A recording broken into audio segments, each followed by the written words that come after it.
All right, I'm heading out. And don't you do anything unnecessary. With those final words aimed at Eric, Percy, who was set to go on a company trip starting today, left. The sound of the front door being slammed shut made Eric shiver, gripping his own hands tightly in fear. Just from this, it's clear how Percy usually treats Eric. Knowing Percy would be away for a while brought us a brief sense of relief. As I was about to head to the living room to prepare breakfast, Eric tugged at the hem of my clothes, something he's never done before. Surprised, yet I met Eric's gaze. Mom, actually, Eric hesitantly reached out his hand to me. In his hand was a mobile phone I don't recall ever buying him, and on its screen was something unbelievable. I quickly took the mobile phone from Eric's hand and stared intently at the photo displayed on the screen. What's this about? When I asked, Eric tightened his lips and fell silent. It's okay, I encouraged, prompting him to reveal another shocking piece of information. My name is Jane, a 32-year-old office worker. 3 months ago, I married my husband, Percy. The reason I got married was because of Percy's intense pursuit. The chance meeting that led to our marriage traces back to a year ago. Percy came to my workplace on business, and I happened to be the one who dealt with him. In our company, we don't have a receptionist per se. Anyone who's available attends to visitors. Although this would normally apply if you weren't in a different department, my department is the General Affairs Department, so doing anything and everything is part of the job. Percy needed to see someone from the sales department, but they were unusually busy that day, so no one was available to meet with him immediately. So while I was attending to Percy, I was also managing my other tasks. But Percy, undeterred, kept talking to me. Sitting in the guest seating area, sipping on coffee meant for visitors, he would call out to me, seated just within his view. Gradually, we became friendlier and deepened our relationship. Every time Percy visited on business, he would talk to me, leaving with a cheerful goodbye. One day, after many such visits, he asked me out for a meal with a serious look, an invitation I was happy to accept. That was 6 months ago, and since then, we've gone out to eat together frequently. During one of our meals, when the mood felt just right, he told me about Eric. Percy's previous wife had passed away, and he mentioned how sorry he felt for Eric being alone. Hearing this, I wanted to help in any way I could, and offered to marry him. After getting to know Eric and becoming friends, we finally got married 3 months ago. Although the marriage was a happy milestone, Eric's behavior began to change shortly after. He started apologizing to me daily, and when I asked why, he would just remain silent. What surprised me the most was the drastic change in Percy's attitude after we got married. Before the marriage, needless to say, he was a gentleman, kind, gentle, and cheerful, but after the marriage, he became very rough. He's loud and rough in everything he does, making a lot of noise and using harsh language. Whenever he wants something from me, he summons me abruptly and speaks in a commanding tone. Hey, is dinner not ready yet? I'm tired from work over here. Even though I'm tired from work as well, he never shows any intention of helping. Instead, he treats me like a servant and is harsh on Eric too. Hey, don't mess up the house. Stepping on those parts, huh? He'd kick away the blocks Eric was playing with, destroying what he had built. Then, when Eric looks sad, he yells, What's with that attitude? Of course, with such behavior, Eric wouldn't even try to talk to him about apologizing. Hey, about Eric's habit of apologizing. Be quiet. I'm tired from work. Don't bother me with such trivial matters. He dismisses it outright, and the conversation gets nowhere. This exchange has happened several times, each time ending with him getting annoyed and yelling. Finally, I couldn't take it anymore.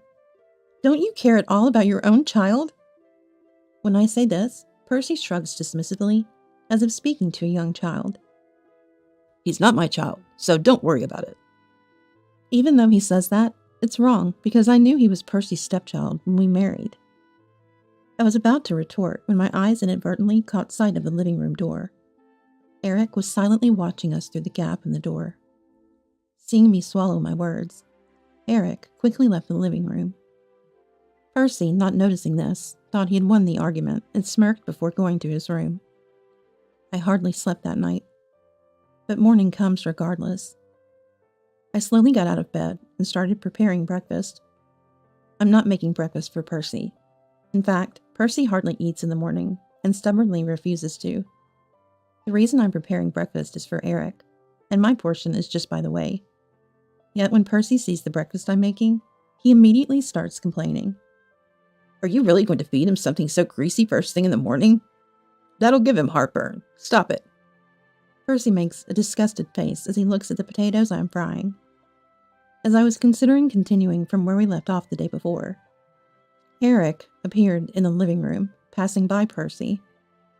The moment Percy was out of sight, Eric looked up at me and apologized. Mom, I'm sorry. His expression was downcast as he whispered, and I turned off the gas to look at him. I wanted to understand the meaning behind Eric's apologies today. You don't have to apologize. Hey, why do you always say sorry? You haven't done anything wrong, have you?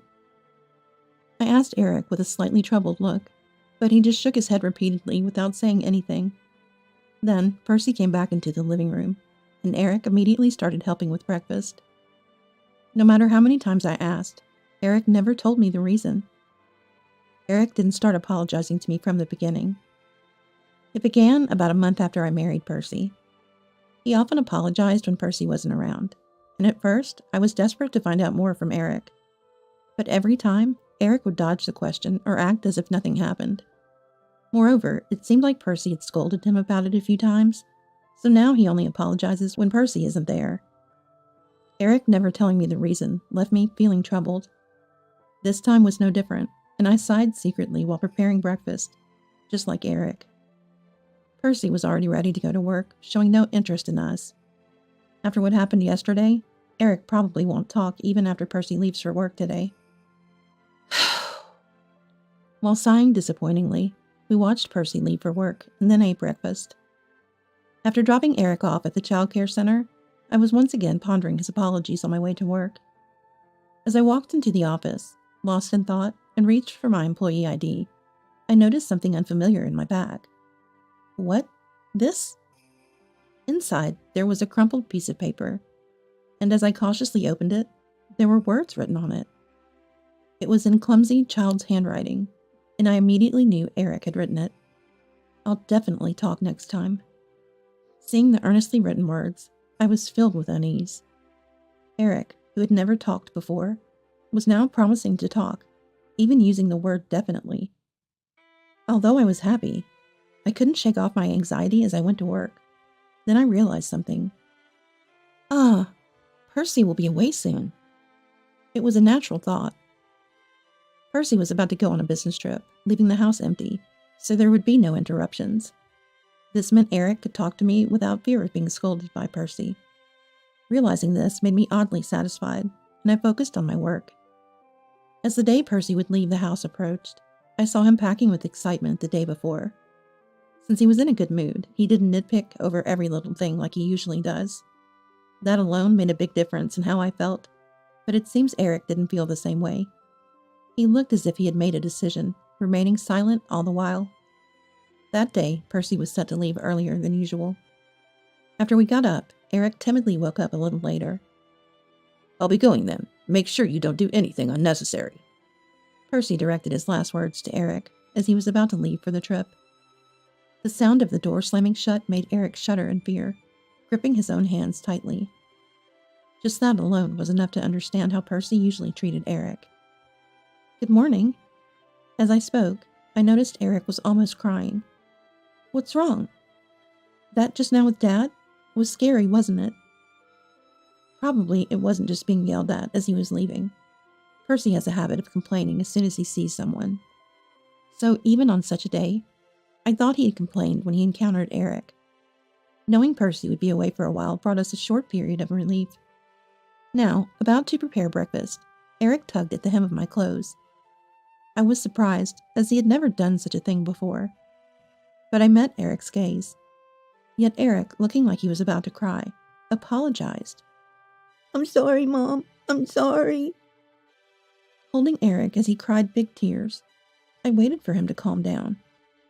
It wasn't the best way to say it, but I decided to take this opportunity to ask him in detail. You always apologize, but what happened? You put a letter in my bag the other day, right? Will you talk today? I smiled gently and asked slowly. Then Eric nodded over and over, almost sobbing as he said, I have something I've been keeping from you, Mom. I've been wanting to say it for a long time. But I was scared of Dad getting angry, so I couldn't. But I had to say it. Trying hard to hold back his tears, Eric spoke. But his words overflowed, seemingly disorganized, making it hard for him to express himself clearly. I gently stroked his head as he cried again, waiting quietly. Rushing Eric at this moment wouldn't do any good, and it would only make him more anxious. From today, I can face Eric without any reservations. It's all right to take a day off from work and the childcare center today.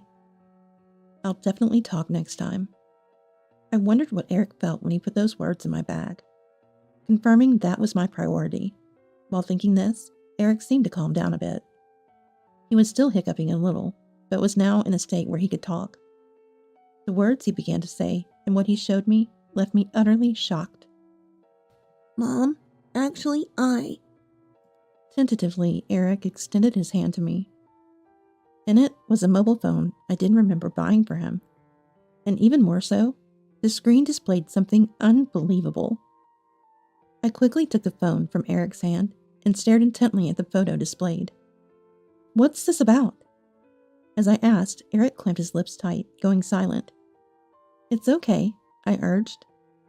And then he started to say something unbelievable again. This is the previous Mom. Hearing those words, my eyes widened. I had been informed by Percy before we got married that his former wife had passed away. If not, it meant Percy was still lying to me. With trembling hands, I looked back and forth between the mobile phone's photo and Eric, trying to piece together the situation. Then, a pressing question came to mind, and I asked Eric, What's this photo about? More importantly, why do you have this? I tried to ask calmly, but the urgency of the situation made me rush. My tone might have been a bit accusatory. Eric, excited, yet trying to convey his message, said, You see, this is from before. Dad gave it to me, for playing games, and then... I realized my harsh tone was wrong, and Eric, getting excited, struggled to articulate his point. We decided to move to the living room and sit on the couch to calm down Eric. After a while, when both of us had calmed down, I decided to hear the whole story. First, I made calls to my office in the childcare center to face the situation head on. This way I thought I could focus on Eric without worrying about Percy or time. So I started by asking about the mobile phone Eric had. Let me ask again, what's with this mobile phone? You said Dad gave it to you? Yeah, Dad gave it to me. It's his old one, for playing games. So Percy gave his old mobile phone to Eric as a gaming device for him to pass the time. That explained why Eric had a mobile phone I didn't remember buying. Satisfied with this, I then inquired about the photo from earlier. So what about that photo? What do you mean by previous Mom? It was in the phone, among the photos. It was the previous Mom, not the current Mom. You know. The phone, he meant, and among the photos, referred to what exactly? I was a bit confused and activated the mobile phone Eric handed me. Instead of that specific photo, a folder filled with photos was displayed on the screen. Ah, so among the photos meant it was stored in a photo gallery app. Understanding this, I scrolled through the folder to see if there were any similar items, and then I found it. A video dated last month, when Percy said a meeting ran late and he came home late. I impulsively played the video to see what was on it. It showed a man and a woman in the act, and the man's voice was Percy's. The only saving grace was that the phone's volume was turned down, so the sound was barely audible. I turned my face towards Eric. There he was, biting his lip hard, trying to hold back tears. I threw the phone aside and hugged Eric, slowly rubbing his back. That was all I could do. Eric must have seen this video. I know a child's curiosity is unstoppable. I didn't want it to be not Mom. The voice on the TV wasn't Mom's. I hugged Eric as he started to cry again. All I could do was nod in agreement. Eric, being only 5, naturally wouldn't understand what the act in the video meant, but he could tell it was his father's voice. However, the woman's voice wasn't mine. That saddened him and he cried. When I asked Dad, he got really, really angry at me, said not to tell Mom, and scolded me. The mobile phone belonged to Percy. So Eric must have asked Percy about the video and photo. Maybe he innocently asked who this person was. Then Percy, of course, exploded in anger and scolded Eric, telling him not to tell me. Because of that, Eric felt like he had seen something he shouldn't have, and should apologize. If you've done something wrong, you apologize. He was applying that simple rule towards me, but he couldn't tell me the reason. Percy scolded him harshly, and despite being married to me, he was intimate with his ex-wife. It seemed Eric was also bothered about conveying such a thing. Understanding this much, I hugged Eric even tighter. I might have wanted to suppress the anger boiling inside me. The fact that Percy lied to me, involved Eric in this, and cheated with his ex-wife while married to me? These thoughts stirred anger within me, cooling my head gradually. I made sure not to scare Eric as I made a request. Hey, Eric, you can get mad at me later, but would you come with Mom? Hearing my words, Eric nodded again and again in agreement. It's okay. I'm fine. I want to be with Mom. Dad scares me. I prefer being with Mom. I smiled at Eric's desperate plea and told him to go wash his face. Watching Eric's back as he obediently went, I began to contemplate revenge on Percy. If it was just about me, I wouldn't mind, but I can't believe Percy would hurt his own son Eric and be okay with it. Eric might not be my son by birth, but I think of him as if he were. He used to laugh a lot when we first met, but I haven't seen him smile at all since we got married. The cause is Percy's infidelity, and yet Eric blames himself. I pondered what to do next. Perhaps making Percy fully pay for his actions is the best course. But what preparations are needed for that? And who can I rely on? As I thought this far, a certain existence came to mind. But then I shook my head. It might be possible if they were blood relatives, but with Percy's parents, it's uncertain whose side they take. If they sided with Percy and harmed Eric, then what about my own? I intended to resolve this alone, but now I think it's better to seek help from others. With that thought, I immediately used my mobile phone to make a call. But no one answered right away, and I impatiently panicked.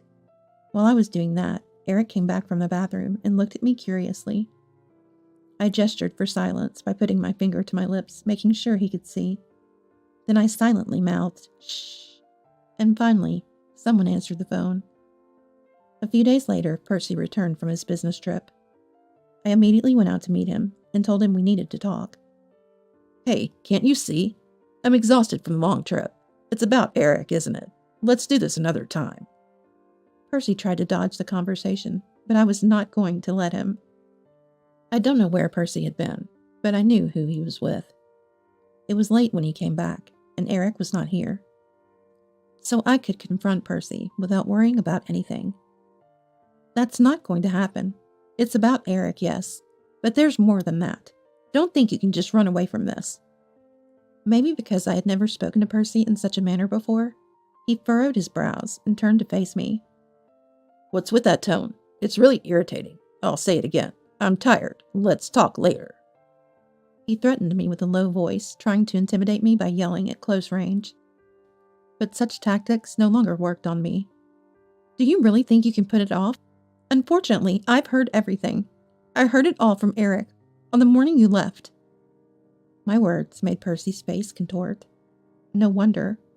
From what I've heard, he yelled at Eric, telling him not to tell me, in a terribly angry manner. He probably never thought Eric would actually tell me. But that couldn't be stopped. Eric, fully aware of the consequences, had been apologizing to me almost daily. Those apologies were probably not just for me. What are you talking about? I didn't hear anything about this. Where did he go? To the bedroom? Is he asleep already? Percy looked around for Eric, but Eric was not in the house. I had anticipated what would happen if I took action, Therefore, I had sent Eric to my parents' house to ensure his safety. You won't find him no matter how much you look. Knowing you would search for him, I've sent him to my parents' house for safety. Hearing this, Percy stopped in his tracks and turned back to face me. Then he slowly approached me, grabbed my shoulders, and shook me. You saw it, didn't you? You saw it, right? If you heard that talk, it means you saw it, right? I endured the fear while Percy violently shook me. Compared to the fear Eric had been carrying all this time, this was nothing. Isn't that an invasion of privacy even for spouses? Did you tell him to show it to you? Yeah, that's right. I told him never to tell you, never to show it. Even as I tried to break free, Percy kept coming closer, and I felt a deep fear. Thinking of how Eric must have felt made me want to apologize myself. Your privacy is less important than Eric's emotional wounds. That's far more serious. All this, Eric. Treat me with more care. Respect and pamper me. Percy shouted like a child, stomping on the ground, making me wonder who the real child was. Faced with Percy's childish outburst, I was dumbfounded. If you want respect, earn it with your actions first. Lying about your ex-wife being dead, cheating on me, and telling your own child to keep quiet about your affair trip? What do you think of us? So, you knew everything. I thought maybe you didn't understand since Eric talked to you. Well, if that's how it is, divorce is the only option. Percy started talking about divorce, to which I immediately agreed. That's exactly what I want. But you understand, right? You'll pay alimony for hurting Eric, I said, shoving the divorce papers with my filled-out sections in front of Percy. Seeing the papers, Percy's face turned pale. Apparently, Percy thought he could escape while I, or he, went to get the divorce papers. I won't let you get away with it. I pressured Percy to fill out his sections. Pressed by my determination, Percy reluctantly agreed, but insisted on one thing. I'm taking custody of Eric. That's non-negotiable. What are you saying? I'll never hand him over, I retorted, and the argument about custody began. But I did not give in, and after Percy finished filling out the divorce papers, I quickly left the house. Percy chased after me, but I didn't look back and hurried to my parents' house. My parents' house is very close to ours. My parents were still alive, and when I took Eric there and told them everything, my father was furious. When I returned to my parents' house with the divorce papers, Eric was asleep. My mother was anxious, and my father was still angry. I showed the divorce papers to my father, and we discussed the future until dawn. As the sky began to brighten, we had a plan in place, and I decided to take a short nap. Eric was sleeping in the room I used to use before moving out. Watching his sleeping face, I reaffirmed my resolve. When public agencies started operating, my family and I visited various places. First, we went to the family court to submit the divorce papers, then looked for a lawyer. With my parents' help, we found a good lawyer, and Eric and I submitted evidence and testimony. After the review, it was decided to announce the details in person, and Percy was called in. Percy, appearing nonchalant, entered the lawyer's office and looked around for Eric. It's no use looking, he's not here. At my words, with a displeased expression, Percy reluctantly settled with the lawyer. Then, the lawyer told Percy that it would be difficult for him to gain custody, and Percy started getting angry in the lawyer's office. Why is it difficult? He's my child. Think about what you've done before you say that. Don't you even feel like apologizing? As I said this, Percy became genuinely angry and was taken to another room by himself to continue the conversation. While I was discussing with the lawyer, Percy began to cause a commotion in the other room, leading us to reluctantly call the police. Percy continued to make noise until the police arrived, during the explanation of various procedures.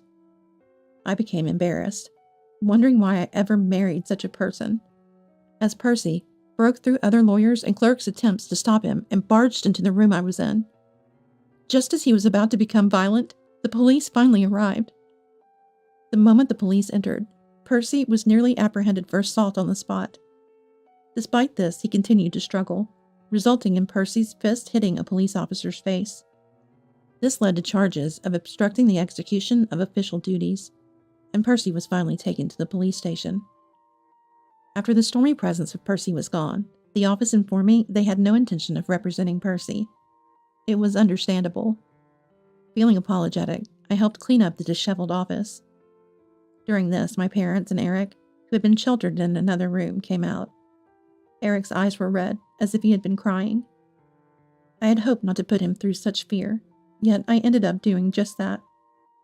But Eric rubbing his eyes helped us clean up. Praised by various people, including my parents, Eric's smile returned. I felt like I saw Eric's genuine smile for the first time. Though Percy was eventually released from police custody, he lost custody of Eric. The parents-in-law came to pick him up, but they were cold towards him after hearing the situation from me. In addition to facing the payment of compensation and bail, Percy found himself in even worse straits. After I sent a certified letter detailing the incident to Percy's company, he was fired. This meant that even after being released, he was shunned by his company and had no place to return to work. Furthermore, it seemed he was disowned by his parents-in-law and couldn't even pay the mortgage on his house. With the need to pay compensation, bail, and the house mortgage, but no place to work, what is Percy planning to do? Though financially punished, I am not yet ready to forgive him for just this. I had a restraining order issued through a lawyer, keeping Eric away from the threat named Percy. Percy seemed furious upon learning this, but seemed to have given up on getting involved with the police again. He quietly went back to doing day labor, working to repay everything. Living through such days, I was informed by the lawyer. Honestly, it didn't matter to me, but knowing what he was doing now brought me more peace of mind. With that, we were freed from Percy's oppression, feeling refreshed and relieved.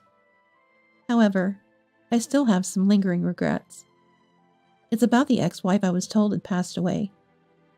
After having the lawyer investigate, it turns out Percy had divorced her before he approached me. The reason was her habit of cluttering, but it seems Percy stopped caring about that once they were separated. That doesn't mean it was okay for him to commit adultery while married to me. But from my perspective, I want to prioritize Eric over my relationship with Percy, which had long lost its affection. I thought about imposing some punishment on the ex-wife too, but I didn't want to expose Eric to any more conflict. Eric and I may not be related by blood, but I think of him as my true son. I'd rather pretend Percy and his affairs never existed, and consider Eric as if I had adopted him. With the divorce now finalized, Eric is truly free. Even now, after everything has ended, Eric still tends to apologize, but he's starting to smile more. From now on, I hope to live a happy life with Eric, with help from my parents, believing that Eric's habit of apologizing will eventually heal as we lead a happy life together.